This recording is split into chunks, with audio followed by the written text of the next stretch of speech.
Welcome, everyone. I am Laura, the owner of ODAA Virtual Assistant Agency, and we are a small boutique style agency that helps small businesses grow and scale their businesses confidently.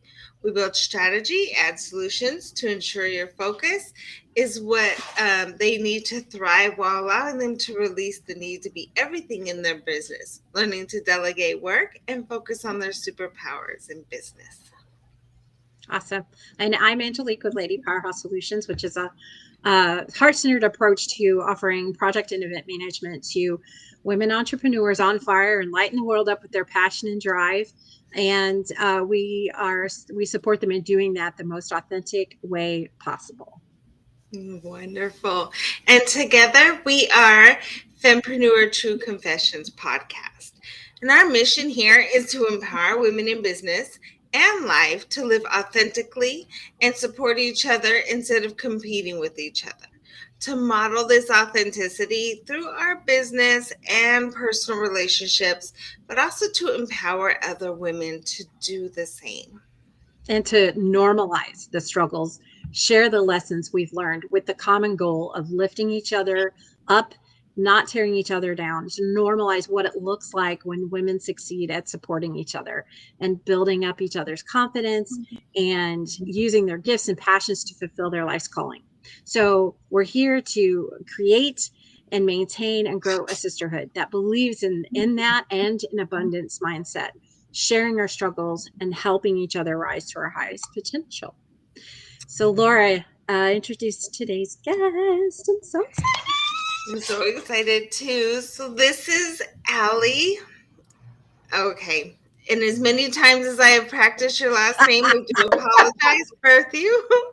And she is a mompreneur, author, ghostwriter, and writing guide with a superpower for hearing between the lines and capturing the voice of her clients. She is the CEO and lady boss owner of The Right Place, Right Time. Her virtual boutique of book coaching and ghostwriting services for brilliant, brave, and badass folks ready to change the effin world in their stories. She's also the author of Dear Universe, I Get It Now. Letters on the art and journey of being brave and being me. And if you can, and then you can also catch her away from the keyboard. She's probably drinking maple lattes, watching The Princess Bride for the thousandth time, solving the latest hunted killer case, or having fun with her partner and son. Welcome, Allie. We're super Thanks so much excited for to have having you. me. I've been waiting for this for weeks. We're here. I know, right? And I thought about, as I was preparing the outline, I was like, should we still say partner? Or should we say something else? Did you get married? I She did got get married. married. I feel like he's still a partner. I mean, he's a husband, I guess. Yeah. But, he's still a partner. He's a partner in business. He's a partner in life. He's a partner in crime, probably, if I wanted to commit one. I think he'd have my back. Oh, yeah. He'd totally have your back. He would definitely not be driving the getaway car because he drives according to all law, and I do not. So I will be driving the getaway car. And he'll be like, oh, my God, I can't believe you talked me into this. I think that's kind of how it would go. Yeah. That's funny. That's awesome. So congratulations on that. And Jackie already chimed in and said he's her partner in shenanigans for sure. So yeah. He might be the quieter one between the two of us, but definitely mischievous. You know what? He's a little snarkier. Yeah. He's a little snarkier than Allie. Sometimes I get the feeling. The quiet ones you have to. He's like you have to wait for the perfect comedic timing. Like you will almost miss what he says because he's so quiet and he slips it in there right at the perfect time. But if you catch it, it's hilarious. Jackie said might be. Yeah, exactly. Okay, now this is not supposed to be a roast Allie's new husband session, so we're not going to do that. And we all love him. He's adorbs. So we're here to talk about life fails and messy moments, right? And bravery, and giving ourselves permission and validation, and writing our own story, and why that's important. So, Allie, I know for me, you've just been a huge inspiration, and just talk about a partner in crime, but the good kind. And absolutely adore you, and respect and admire you so very much for what you do. So I'm really going to just sit back and let you do your thing, because you're just so good. Let's see. So where to begin? I guess the best place to begin is many moons ago. It was 1985, and a small child was born. No, okay. I mean, it kind of does start way back then. I have known that I was going to be a writer always, almost always, as long as I can remember, really. And that dream began at 5. And it truly was a knowing, except as a child, I didn't have that kind of language. And I didn't have maybe a belief system or a way to communicate that, like, no, like I know, through and through that this is what I'm meant to do. And, it got muddled over the next, 20-ish to 30-ish years, because a lot of external forces, be that parenting or culture or community or whatever, kind of came in and was like, probably not. It's not realistic. It's not, what you should be doing. You're not going to make money that way. And, Right. every time I go back and I tell this story, I learn something new from this journey. And I think one of the things that's come up more recently for me, as I've thought about how I've gotten to this place, is that culturally, especially here in the US, or, Western thought, right? We're in a hustle culture. We're in a culture around money and certain ways that you're supposed to make money. We have a lot of ideas about people who make money or people who don't make money. We have a lot of ideas about what the workday is supposed to look like, what retirement's supposed to look like, what developing a career is supposed to look like, what's considered, prestigious or reputable tracks, in terms of industries or fields, the right way to go about living after high school. I mean, there's just like so many things. And that's a lot of noise, and it's a lot of stuff to filter through as you are stepping into your adult life, which happens, by legal standards when you're 18. Yeah. Who the hell knows anything? Nobody. Nobody. No. Nobody. Unless they're a savant. Yeah. And now that I'm a mom, every time my son gets to a new age, I go, oh man, I didn't know nothing then. I didn't know nothing then. 18, I'm going to go, I didn't know nothing then. And looking at my own journey through this new lens of being a parent and realizing, wow, like figuring this stuff out is not easy, because of the messaging that we get from all those external forces. So I really struggled to own, as I was growing up, own this dream that I had, like openly or publicly, because it seemed that it was really something that was meant to only be a hobby or a side hustle or an interest, something that was not meant to be cultivated or followed or pursued in any real serious way. But the universe, which is pretty much what my book is all about, the universe is constantly tapping me on the shoulder going, you're going the wrong way. It makes me think of like when you're playing Mario Kart, which is very present right now in my life with a 7-year-old son. And you get turned around on the track, and the person's in the cloud with the hook, like with the fishing rod, like ready to like hook you and like turn you back around, like, and put That would have been nice. Right. I would love that. I could definitely have used a fish hook. Instead, it was more like, we're just going to have really horrible shit happen and hope that wakes you the F up.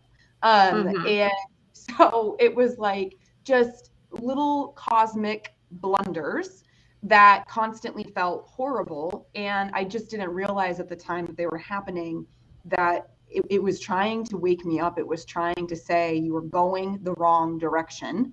You should have believed in yourself. You should have stayed course. You knew what you were doing, even though everybody around you might have said that you didn't.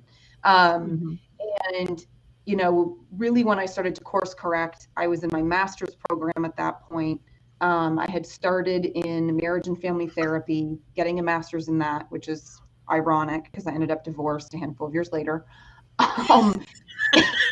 You know, Should have also finished that. I'm just saying. universe's little pieces of humor, right? Because why not a little bit of irony? Right. But I started I love off in it. marriage and family therapy, and I was miserable. And I was miserable, and I was spending the time in class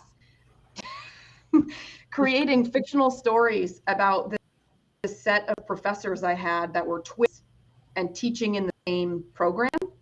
And instead of taking notes and like paying attention to what I was supposed to be learning to get this degree, I was like coming up with like endless plot lines for these two women in this program. And like doodling in the margins, right? And then at the end of class, I would like have no idea what happened, but my classmates would be like, what are we supposed to do for homework? And I'm like, chapter 3.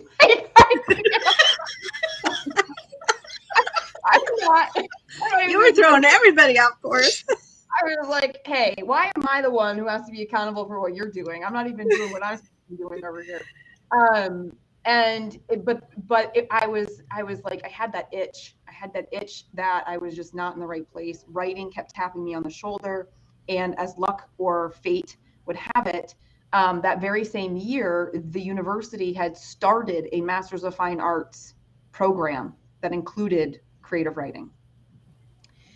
And I was like, well, this is a sign. Like, yeah. I hadn't completely fully embraced all of my woo sensibilities yet or total belief in signs, but that I knew, and I pursued it. And it was like the first kind of like, I think, nudge towards the universe that like I was listening. And then I stopped listening after that. I got my master's, but I ended up at home. I didn't end up finding a job right away, with a writing degree. And then, flash forward however many years, and I'm in my 4th job. Like how many? 4th job. Yeah. In less than 5 years. Inside a software company as an administrative assistant, not doing a damn thing with any of my degrees, psychology or writing, but there with all kinds of hope, because I'm an optimist, all kinds of hope that like I'm going to make it work. I'm going to figure out how to transfer what I'm supposed to be doing over to this thing. Like I should be really happy and proud because I've got really great benefits and I'm contributing to my household. At that point, I had a little one, I'm not even a year old yet, or just about to turn a year old. And I just kept like, okay, this is it. I'm gonna like grit and bear it. I'm gonna make it work. Right. I'm gonna make it work. And it just wasn't working. The career thing wasn't working. And then soon enough, the marriage wasn't working and the job wasn't working. And then everything just kind of blew up. It was the best of times. It was the worst of times. The worst of times. Mostly it was the worst of times. And then it was the best of times. But it was like, the way that I put it in the book is that it was like my whole world was made of straw. And, this big storm came and just blew it all down. Like nothing had been as real as I wanted it to be. Nothing was designed the way that I would have designed it for myself. Instead, it was like you could take this like picture of me from the outside, and I had the house with a fence and a dog and a husband and a baby and a job. And all of the things from the outside looked gorgeous and beautiful. And like they checked off all of the boxes of what life in your insert year is supposed to look like. And I felt like a fraud. I felt like a phony. I felt unhappy. I felt like a liar. I was a liar. I mean, I was lying to myself. I was lying to my husband at the time. I hated who I was. I didn't even recognize who I was anymore. And I was like, what the hell just happened? Yeah. But it was like it happened overnight, but it didn't. It's like boiling a frog. Exactly. Like it didn't happen overnight. It had happened over decades. It had happened over decades. It came down overnight. It came down really fast, like the twister that takes the house up. The twister comes quickly, but we know in advance before the twister hits if we're paying attention. this had been happening over decades. It had been, I had shoved down who I felt like I was, or I had tried to restrict who I was or what I wanted to do, or what, I tried to fit inside some other box or definition or rules. And it resulted in really being out of alignment, being really inauthentic, and being some other version, of myself. But it also wasn't until everything was kind of like, whoosh, it's gone, that it was like being able to step out and go, well, there's only one direction. Yeah. Because we're already at the bottom. And that was like a great invitation. It was painful. It was hard. It felt sudden, even though over time I realized how not sudden it was. But it was really out of the state of like fresh slate ground zero that all of the transformation after that really took place. It's when it was like I started to say, well, who do I want to be? And I got to reinvent myself. What kind of parent do I want to be now that I'm kind of solo parenting half of the time? What do I really want out of a career? Is this it? Is there something else? Is there something more? I mean, it was truly redefining and rediscovering, like, well, what parts of myself do I remember that I liked, and where are they now? Like, do they still hold? How do I get them back? And a part of my healing, apart from going back to therapy, was writing. I went right to the thing that I always knew to do, that always helped me during any other hard moment in my life. Journaling turned into blogging turned into applying to be a mom blogger for a site that was here in Vermont. And every time I took a little more step in that direction to pursue that thing that I'd always believed in doing, the more confident I became in doing that, the more revitalized I felt, the more I felt like I was back on a path to who I was always meant to be. And it was like domino down, domino down, domino down, right? And eventually those dominoes led to like the right podcasts, right books, right people that put me onto the entrepreneurial path, which eventually led into the book, et cetera, et cetera, et cetera. Like dominoes, I think, are falling down. But they started back in 2017. Wow. And I met you 2 years later in 2019. Yeah. Yep. Yeah. And you had just put notice in? Hadn't you just put notice into your job? I had just walked out of my job like 10 days prior to the event where we met. Yeah. I love this sign, this funny sign with my Bitmoji all over it with funny sayings, including like later suckers, like a Bitmoji of me like in a car and a license plate, I think, said later suckers. And I think I even typed a note, something to the effect of like, it's been real, it's been fun, but it hasn't been real fun. Like, peace. Like, but I posted it in the kitchen on the bulletin board on my last day.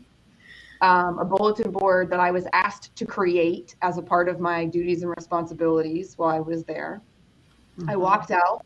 I went across the street to my favorite shoe boutique, bought a pair of Fry leather boots, the most expensive thing at that point that I had ever bought myself, put my old shoes in the bag, wore the boots down the street to the bar where I had drinks with a handful of colleagues who were happy for me.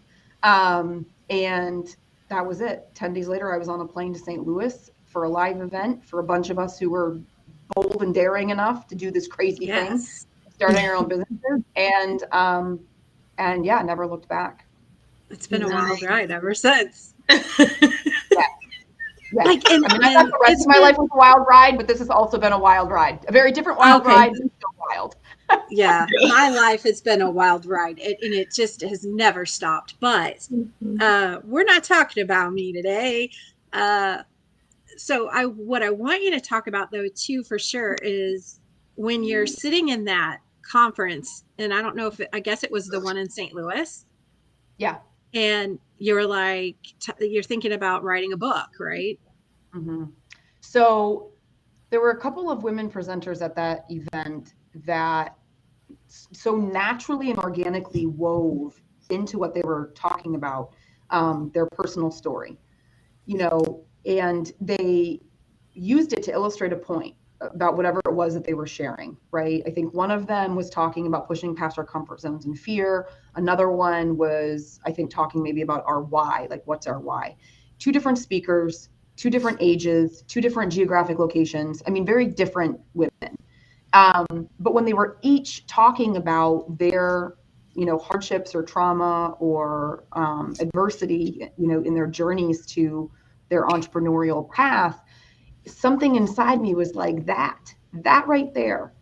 I want to help women and other marginalized folks tap into the personal stories of adversity that have actually shaped them and been their greatest gifts to greatness. Because I truly believe that all of our life's messiest moments are kind of like little wonderful gifts, but just wrapped in like poop emoji paper. They're ugly as shit. super, super ugly, but they are so important, so necessary, and so powerful. I also like to think of this like my grandmother, my mom's mom.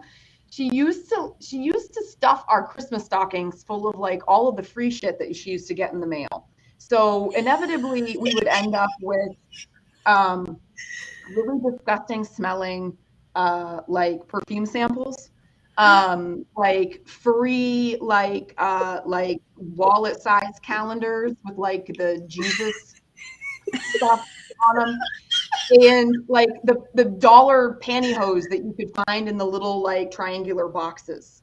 I vehemently hated tights, and so I also vehemently hated pantyhose. And these are the things that would come in the stockings. Except when you get a tear in your nylons or your pantyhose, you need a spare set of pantyhose. I don't want to spend my money on that. Sure, I'm glad that I got that spare pair though, that somebody else gave me. Right? Like this is like life's messiest whatever. Like you can't see it in the moment that you receive it, but when you take the time to step away, or when that thing becomes useful later, then you're like, oh, okay, I'm glad that I got that. I'm glad that I received that. And I was like, people need help though, filtering through and finding that. People need help understanding how powerful and great those stories or those experiences are, because yes, these two women had figured it out, but not everybody knows how to do that. Not everybody knows how to see what they've been through. And number one, see it as something greater than tragedy, but two, learn how to wield it as something that can be powerful and impactful, not just for them, but for somebody else who hears it. And so I was like, I'm going to do that. I'm going to help people tell these stories. And so then I was like, well, what does that mean? And I was like, okay, I'm going to help them. I'll help them write books. And then it was like, and then the next thing was like the universe going, hey, we got a problem. And I was like, oh, shit, what do you want now? Like we have this like love-hate relationship, me and the universe. There's a lot of love and also a lot of frustration. And the universe is like, how are you going to tap into everybody else's stories when you have not done this for yourself yet? Mm. Fine. You're right. Like shoving them off my shoulder, but like ultimately receiving the message. Like to help other people honor stories, I have to honor mine. So I basically was like, I will write a very small book that captures how well I can write. And this will be entirely a business activity. It will be for the purposes of marketing and visibility. It doesn't have to be perfect. It just has to get done. And I will use that as my very expensive calling card. And for the next however many months as I got started on this book, I called it a marketing stunt. I called it a stunt. Like I was performing some sort of magic. I did not know that. Fool everyone. Fool everyone with this stunt of mine, as if it's not a real thing. And finally, my now husband, because he is oh so wise, when I let him actually speak, which is difficult because sometimes I have a full-blown conversation by myself with him present, and he doesn't always have a word in. And finally, one day we were in the car and I was going on and I must have used the words marketing stunt like half a dozen times. And he finally went, stop. And I was like, ooh, do? What did I do? Like, I didn't know what was coming. And he was like, stop calling it a marketing stunt. He's like, I don't think that you can hear yourself right now. Like, you've been calling it a stunt for months, but it's not a stunt. You're not lying about anything in what you're writing. You're not like trying to pull one over on anyone about what you're capable of. And you've been wanting to write a book your entire life. This isn't a stunt. This is so much more than a stunt. This is you. This is your work. This is your first book, right? And I was like, shit. Not only is he right, not only is he right, but all of a sudden it was like the stakes were raised. And I realized that I was using the word stunt to protect myself from how incredibly scary it was to go after the thing that I had been talking about going after for 30 years. Yeah. But I needed that. I needed somebody else to be the voice of reason because I couldn't do it for myself in the moment. I needed somebody else to tell me it still doesn't have to be perfect, but you also need to understand its relevance and importance and stop calling it something that it's not, because you're demeaning and degrading your own project here and what you're ultimately setting out to do, and what you're setting out to do is important. And it's funny because it's like after giving myself permission to like go into a training program, giving myself permission to walk out of my day job and not be, a traditionally employed person, giving myself permission to leave my marriage. I had given myself so much permission in the last however many years. And yet still, when it came to this book, permission was like not in my vocabulary. I'd given myself permission to start a blog. I'd given myself permission to try out for the blogging thing for moms. I had given myself permission to copyright for other people. But when it came to my own work, somebody else was still having to feed me the words like, permit yourself to have this be purposeful. Because sometimes I knew I liked him. That's hard. That's that, even though you planned it, it's like people that go in and they write books and like, I'm going to write this book and I have this and stuff.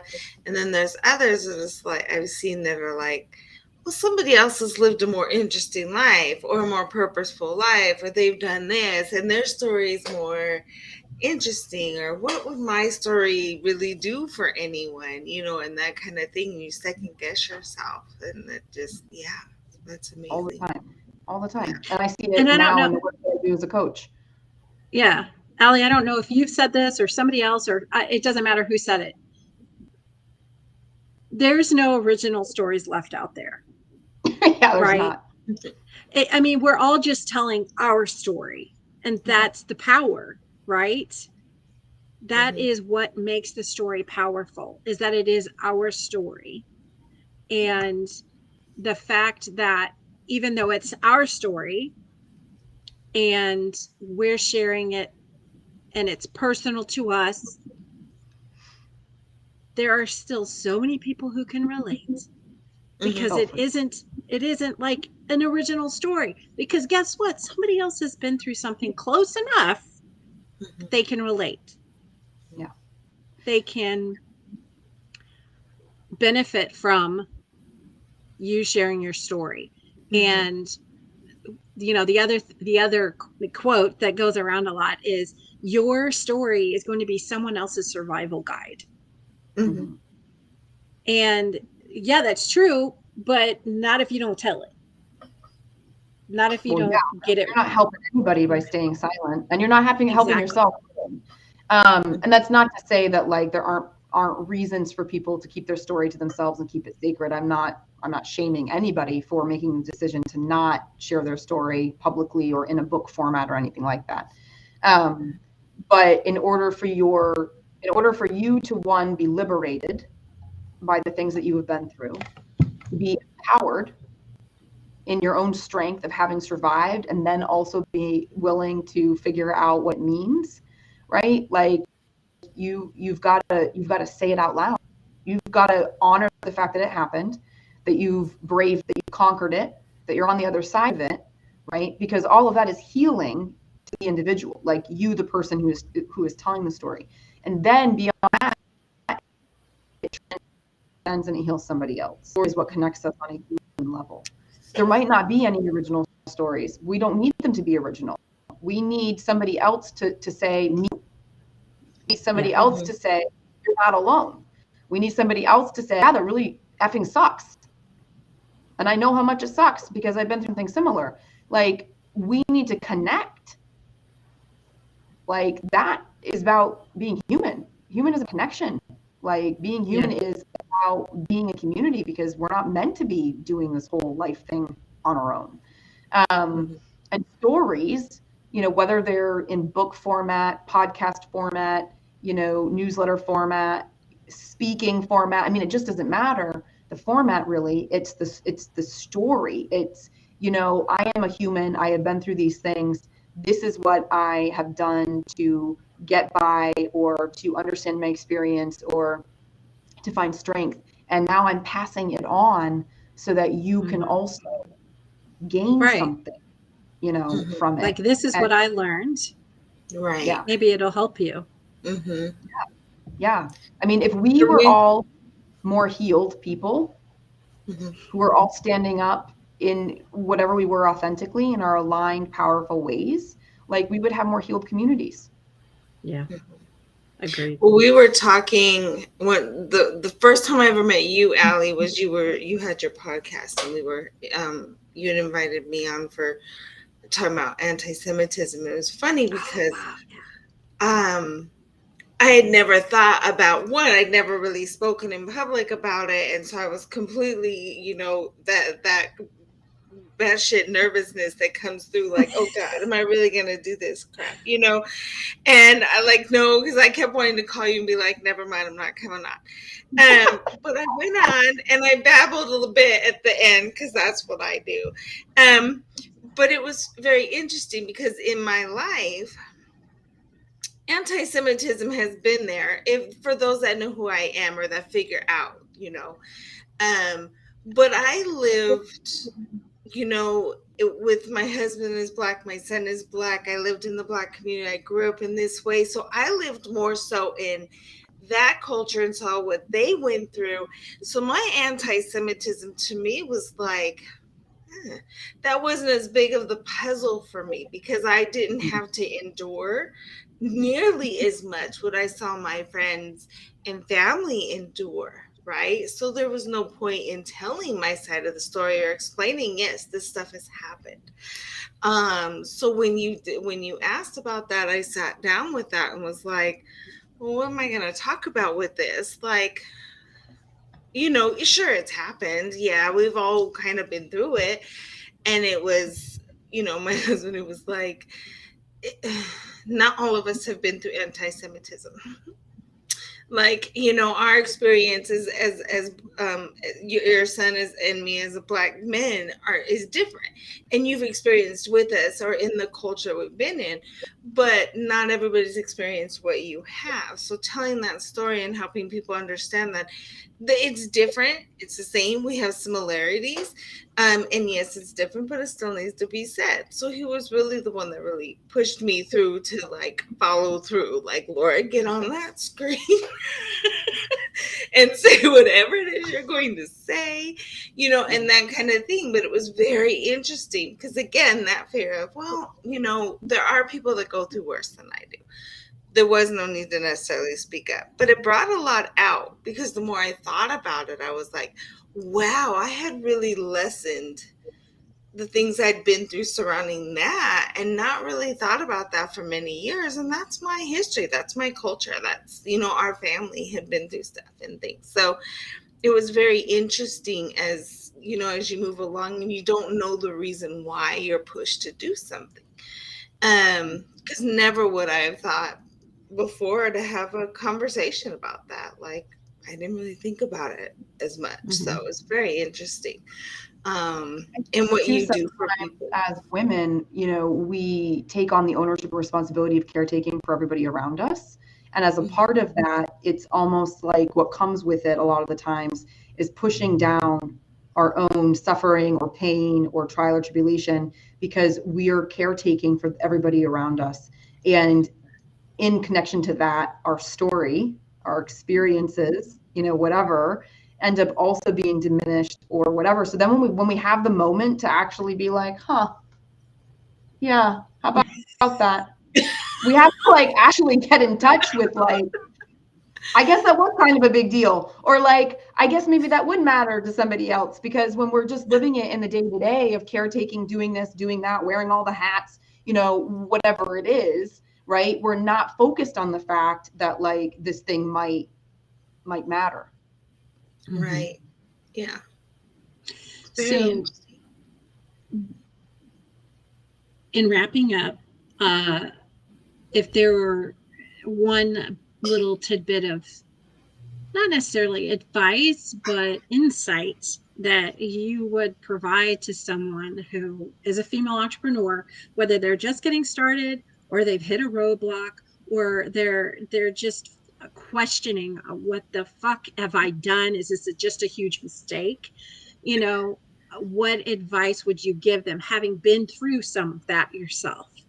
Yeah. Well, the first thing I would say is get really comfortable with who you are, really comfortable, because this space is wonderful and amazing, but there is a lot of noise in the entrepreneurial space. This guru, that guru, this expert, that expert. There's apps, there's programs, there's all kinds of things that could get shoved at you to make your business thrive, scale, grow, sustain. Pick a verb. Some of it is really wonderful, but then a lot of the rest of it is maybe something that you don't actually need, or isn't the right person for you, or is really shitty advice, or is just a sale, somebody else trying to make a sale. But when we get really comfortable with who we are, when we turn inward and we know what we're about, what our values are, what our mission is, what our vision is, how we operate, what makes us successful, and we can then filter our decision making through the lens of what we know about us, we're going to be more successful. We're going to be able to drown out the noise, say no to the shit that doesn't matter, say yes to the stuff that does, and ultimately be more successful. It's very hard. I am still practicing this. I think I'll always be practicing because I'm going to constantly evolve. I'm going to have to keep getting to know myself more and more and more. But if you know yourself, you can trust yourself. If you trust yourself, you can permit yourself to go in the direction that you need to go. And ultimately, a person who knows what's best for you is you, and that includes your business. Mm-hmm. Yeah, that's awesome. And not just other people and coaches and things that you can get distracted by, but also that comfortableness, that confidence that you have in yourself and who you are will come in real handy when people start attacking you or doubting you or questioning, are you sure? Well, yeah. What about this? Mm-hmm. And so, and I love that you said that. And I want to issue a disclaimer. Did I coach you in that? No. Did we talk about this before? Because you just almost verbatim said this almost exact same thing I've been saying to a couple of my business besties here in Florida. And because we're talking about doing something together. And I said, we need to get solid, you guys, about what it is, why we're doing it. And so thank you for bringing that up. Mm-hmm. And confirming it for me, because even though I've been doing this thing where I go off and just do stuff. A friend of mine in Missouri used to say, you just go do stuff. Do you ever think about it? I'm like, oh, I overthink it before I do it, but I just do it because I don't know. I'm not afraid to fail. And so many people are. But failure is just feedback, right? It's just a way of getting more information. It's not a personality flaw. Okay. So failure is like learning the ugly way. I mean, really, it's just learning. It's growth. It's uncomfortable. It's messy. Sometimes it's ugly, but like, it doesn't kill you, And no. I think it all goes back to being comfortable with yourself. If you're comfortable with yourself and you're confident in yourself, then you're not as scared to try new things and then potentially mess them up, right? You're also not afraid to tell people that you messed up, or to tell people that you changed your mind, or that didn't work, that you're not doing that. And yeah, I guess in some ways people might be like, well, she just got her shit together. Well, screw you. You're not my people. Like, if you don't think I got my shit together, like, do you have your shit together? Like, anybody who's telling anybody else they don't got their shit together is definitely not the person who has their shit together. You know what I mean? So yes. It's kind of like when you're pointing your finger at somebody else, there's 3 pointing back at you. Yeah. So yeah, exactly. Absolutely. So get comfortable with you, get comfortable with mistakes. That's how you're going to grow and evolve, and you're going to get to the next level anyway. Nobody ever got greatness without messing some stuff up. Right. I love those stories about all the failures that happened before these super successful people got super successful. Like it happened overnight. No, it didn't. It took 20 years of failures to finally succeed at one thing. And then that gives you more confidence, and it makes you more willing to do more and do something different and new and try. Well, thanks, Allie, for being with us. I'm sorry. It also keeps you humble and grateful. Yeah. And grateful's big in that. So, and knowing, because we only see the overnight, like you said, Angelique, but we didn't see all the shit in the 20 years before that, unless they write a book. So write a book if you want us all to know. Speaking of books, so, Laura, why don't you go ahead and tell us what Allie is offering our listeners today? Absolutely. So she has a 5-step writing guide to finishing your memoir. So she is offering that, and we will be providing the link in the show notes. So definitely come grab the link, get that, take a look at finishing your memoir, reach out to Allie, have a great conversation with her. Yeah, we'll have all her social media links and her website, which is The Write, WRITE, place, write, RIGHT, time, The Right Place, Right Time.com. So go check her out and follow her in all the places. Allie also has her own podcast that she does on YouTube. What do you call it? I forgot. It just left me. Open Book Broadcast. Open Book Broadcast. I knew it had a cool name, Broadcast. Instead of podcast, it's Broadcast. I love it. Yeah. I'm like not really trendy. So I was like, everybody's doing podcasts. I'm not. I don't consider myself a podcaster. I'm not streaming it to Apple or Spotify or like any of the places that podcasts go. It's like, it's live, it's raw, it's like on LinkedIn, streams to YouTube. Maybe it'll start streaming to Facebook, but like, yeah. It's legit a broadcast. I love it. So Linda just said she's looking forward to your class on how to tell her story and start writing her memoir. And she says, we are more than just the sum of our experience. Amen. Amen, absolutely, Linda. Awesome. Thank you. All right. So Allie, thank you again for joining us. Our ask this week, subscribe. Please subscribe to our YouTube channel. And let us know that you want to see more. And we thank you for joining us live. All the people that joined us live, we had quite a few today. And be sure to look for the next guest. Oh, yeah. Next guest. I totally skipped over it. So, Allie, would you like to introduce next week's guest? Yeah. All right. So the next person coming on to this podcast is Stacy Uhrig. Angelique met Stacy at a book club in January of last year, and they hit it off and decided to connect outside of the book club. The rest is history. Stacy is a certified trauma recovery coach and has been pivotal in Angelique's recovery from past trauma. She educates on what developmental trauma is and how it shows up in adulthood, keeping you stuck. She helps people understand narcissism and how intergenerational trauma plays a role in our lives, identify patterns and core beliefs developed in childhood, and teaches them how to flip those beliefs as adults, leading to more peace, joy, and connection. Stacy also hosts her own podcast, This Meaningful Life, based on the concept that everyone has a story. It's your unique personal story that makes your life meaningful. We can't wait to hear Stacy's story. I can't wait to hear Stacy's story. I'm going to go reach out to Stacy and be like, tell me about your podcast. Yeah. Do you sense a theme? You sense a theme here? I'm getting the theme. And we've said this before too. Like, we don't schedule people; they self-schedule. So you guys, the universe just lines you up for us. We don't have to do nothing. We just sit back and let it happen. It is so, Laura, thank you for reminding me to have Allie do that, because I was like, okay, we're done now. Okay, bye. Right. That's okay. We always give ourselves room for bloopers. Yes. All right, Allie, thank you again. So Click much. that subscribe button, and we will see you guys next week.